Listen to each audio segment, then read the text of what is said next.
Continuamos en UPAO Noticias, edición mediodía. Vamos a conversar sobre una situación de suma importancia, como es la reglamentación de esta ley que se ha hecho pública, el reglamento de la ley del uso de chalecos por parte de los conductores y acompañantes que vayan en una motocicleta. Hemos invitado para que nos amplíe esta información y sobre las expectativas que tienen respecto a esta reglamentación de ley al presidente de la agremiación de clubes de motociclistas en la Libertad, Óscar Benel Aguirre, sobre este uso obligatorio de cascos, chaleco, con el número de la placa que debe ir registrado, repito, en este chaleco, cuando entre en vigencia esa normativa, este reglamento de la ley. Óscar Benel, bienvenido a UPAO Noticias, buenas tardes. Buenas tardes a todos nuestros amigos de UPAO Noticias, muy agradecidos del espacio que nos brindan para poder conversar justamente algunos detalles de esta ley 1216 desde 2015. Bien, según el reglamento que fue publicado recientemente, ¿cuáles son las observaciones que ustedes le hacen a este reglamento, Óscar? Bueno, el reglamento primero específicamente dice que piloto y acompañante deben usar el casco y el chaleco con el número de placa de rodaje. Y después los principales cuestionamientos son dos, básicamente. Uno es a que afecta los derechos constitucionales que uno tiene, como que el Estado no puede afectar la dignidad de la persona al poder etiquetarlo como un objeto o alguna res, ¿no?, que se hacía antes en la época antigua. Y también a que afecta la libertad de elegir a cómo vestirse, ¿no? Entonces por ahí está, digamos, vulnerándose esos derechos. Pero sumado a esto está a que estamos expuestos a que nuestros datos sean clonados, ¿no?, o falsificados, porque uno puede estar laborando o en casa, ¿no?, y los delincuentes pueden elegir un número al azar y toca el número de un motociclista honesto y puede estar envuelto en un acto delictivo, ¿no? Entonces, nuestra justicia, como sabemos, es lenta para poder uno demostrar la inocencia y todo ese daño que se le puede causar al motociclista que no ha sido partícipe de ese acto delincuencial, perjudica mucho, ¿no?, su dignidad como persona, el tiempo, dinero, ¿no? Incluso puede ser apresado, porque si ese acto delincuencial hubo una muerte y todo, entonces hasta que se investigue puede ser apresado. Entonces, esos son los principales cuestionamientos que estamos haciendo, pero tampoco como motociclistas no negamos que está habiendo actos delincuenciales, ¿no?, que la moto está usando como un vehículo para poder escaparse, ¿no?, porque el problema es simple. Los actos delincuenciales se cometen con armas de fuego, armas blancas o cualquier objeto contundente, ¿no? Lo que pedimos es que a la policía se le fortalezca en cuanto a la fiscalización y control de tránsito, que por ejemplo cada vehículo que no tiene placa de rodaje o cada piloto que no cuenta con sus documentos sea detenido, ¿no?, llevado a la comisaría y se le pueda contrastar su identidad, ¿no?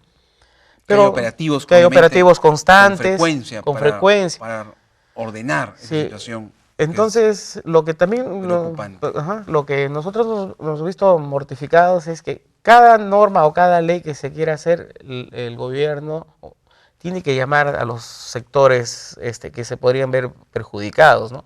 En este caso nosotros queremos aportar con esa ley, también queremos, porque somos los primeros afectados con la delincuencia, pues claro, nos roban las motos. O sea, ustedes no están en contra de eso, ¿no? Que hay que mejorarla, perfeccionarla y tomar en cuenta sus sugerencias, como ustedes son los usuarios de estas unidades de transporte. Así es, ¿no? Porque, como digo, los principales problemas son los que mencionaban, y nosotros hemos tenido una oportunidad de ir al Congreso y dar algunas alternativas, por ejemplo, como es de repente pasar con la policía, con DIPROVE o cualquier comisaría del sector, digamos, si lo ameritan, dos especies de llamamiento de pasar todos a la comisaría para que sean contrastados los vehículos que de repente cometieron algún delito, ¿no?, sean investigados, esas cosas, así como uno va a un servicio técnico una vez al año.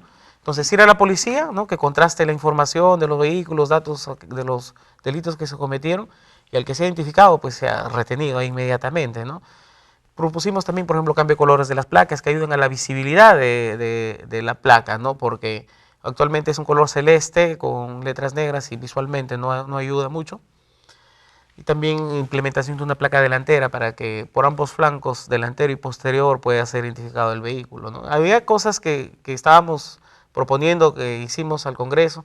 Nos extraña que no nos hayan llamado a eso, entonces a la final lo que buscamos va a ser una lucha legal, también de presentar una demanda de inconstitucionalidad de la norma.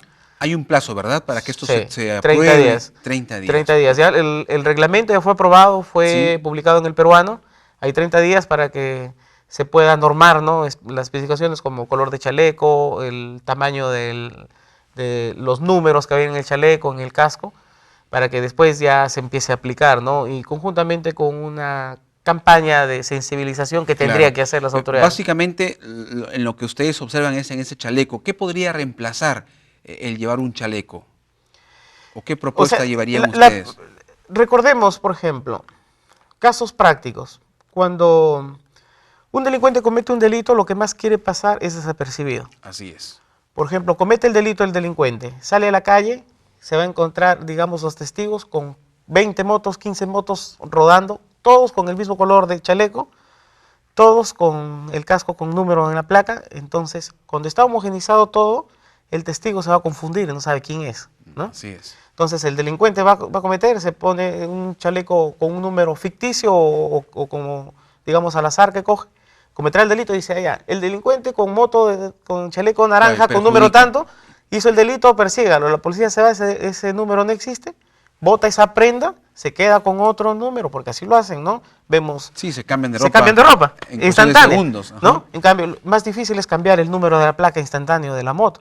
Lo que hemos propuesto también en esa oportunidad con el Congreso era que las placas de las motos sean un poquito más grandes, ¿no? Claro. Con color legible, blanco con negro, como digamos, y simplemente la placa delantera a escala, ¿no? Porque cambiar una placa con tornillos, pernos, no se puede hacer Claro, instantáneo. demanda más tiempo. Demanda más tiempo. Entonces, pero todo está en la clave de la fiscalización, porque, como digo y repito, si la policía fiscalizara, por ejemplo, hay a veces motocicletas que han sido cambiadas, digamos, la base de la placa un poco más escondida, ¿no?, que no es visible. Entonces, todo eso está en fiscalización. Y si la policía pone ahí, digamos, énfasis en ese problema, vamos a poder evitar muchos casos delictivos. Correcto, muy bien. Gracias por la información. Estaremos atentos a este plazo, que son los 30 días, para la implementación, la sensibilización de este reglamento, y que puedan tener, pues, entonces, las autoridades escuchar las sugerencias de las personas que son las que básicamente utilizan la motocicleta como un medio de transporte. Sí, solamente como parte final quisiera hacer un llamado a nuestras autoridades locales y regionales, que nosotros al estar organizados estamos dispuestos a trabajar de la mano con ellos y empecemos, porque este también es un tema de educación vial. La sociedad muchas veces está de acuerdo con este tipo de normas porque dicen, son desordenados, se suben por la vereda, pasan entre los carros, pero todos esos temas terminan siendo educación vial. Y nosotros estamos dispuestos a contribuir con ese tema de educación vial y con las mejoras de seguridad que hemos mencionado, ¿no? Muy bien, muchas gracias, Óscar Venel. Estuvimos conversando sobre esta reglamentación de la ley del uso, pues, del casco, del chaleco en las motocicletas. Regresamos con más información en UPAO Noticias, edición mediodía.